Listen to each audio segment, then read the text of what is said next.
30 जुलाई 2025 बुधवार। पहला पाठ निर्गमन ग्रंथ अध्याय 34 पद संख्या 29 से 35। जब मूसा नियम की दोनों पट्टियां हाथ में लिए पर्वत से उतरा तो उसे यह पता नहीं था कि ईश्वर से बातें करने के फलस्वरूप उसका मुखमंडल देदीप्यमान है। हारून और दूसरे इजरायली मूसा का देदीप्यमान मुखमंडल देखकर उसके निकट जाने में डरने लगे। मूसा ने उन्हें बुलाया। इस पर हारून और समुदाय के नेता उनके पास आए और मूसा ने उन्हें संबोधित किया। इसके बाद सभी इजरायली उसके पास आए और मूसा ने उन्हें वे सब आदेश सुनाए जिन्हें प्रभु ने सीनै पर्वत पर उसे दिया था। लोगों को संबोधित करने के बाद मूसा ने अपना मुख पर्दे से ढक लिया। जब जब मूसा प्रभु से बातें करने तंबू में प्रवेश करता था तो वह बाहर निकलने तक वह पर्दा हटा दिया करता था। बाहर निकलने के बाद जब वह ईश्वर से मिले आदेश इजरायलियों को सुनाता था तो इजरायली मूसा का देदीप्यमान मुखमंडल देखा करते थे। इसके बाद प्रभु से बातें करने के लिए तंबू में प्रवेश करने के समय तक मूसा फिर अपना मुख पर्दे से ढक लिया करता था। यह प्रभु की वाणी है। ईश्वर को धन्यवाद। भजन अनुवाक्य। हे हमारे प्रभु ईश्वर, तू पवित्र है। वह प्रभु की वाणी है।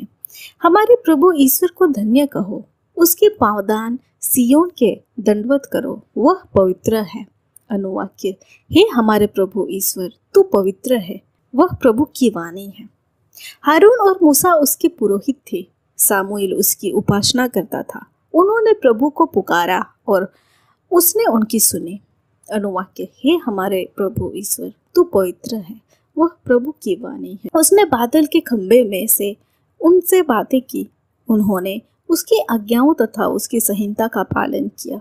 अनुवाक्य। हे हमारे प्रभु ईश्वर, तू पवित्र है। वह प्रभु की वाणी है। हमारे प्रभु ईश्वर को धन्य कहो। उसके पवित्र पर्वत को दंडवत करो। हमारा प्रभु ईश्वर पवित्र है। अनुवाक्य। हे हमारे प्रभु ईश्वर, तू पवित्र है। वह प्रभु की वाणी है। जय घोष। हालेलुया। प्रभु कहते हैं, मैंने तुम्हें मित्र कहा है क्योंकि मैंने अपने पिता से जो कुछ सुना है वह सब तुम्हें बता दिया है। हालेलुया। संत मत्ती के अनुसार आज का पवित्र सुसमाचार अध्याय 13 पद संख्या 44 और 45। यीशु ने लोगों से यह कहा, स्वर्ग का राज्य खेत में छिपे हुए खजाने के सदृश है जिसे कोई मनुष्य पाता है और दोबारा छिपा देता है।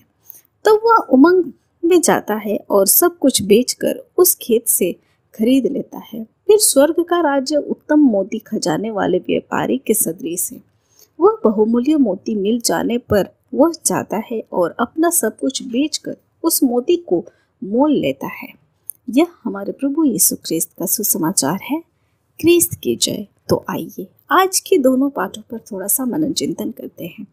जिस प्रकार सूर्य की किरणों के सामने अगर हम खड़े हो जाए तो हमें सूर्य का तेज अनुभव होता है, ठीक उसी प्रकार यदि हम ईश्वर के समीप रहते हैं और उनसे बातें करते हैं तो हमारे जीवन में प्रभु के गुण झलकते हैं।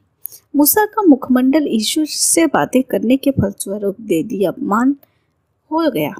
प्रभु के गुण और उसके सामर्थ्य को हमारे जीवन के कार्य करने हेतु हमें भी ईश्वर के समक्ष समय बिताने की जरूरत है। उनके पास निरंतर जाने की जरूरत है। जिस प्रकार स्रोत ग्रंथ कहता है कि प्रभु की ओर दृष्टि लगाओ, आनंदित हो, तुम फिर कभी नहीं निराश होंगे। आमीन। आप सभी को जय यीशु।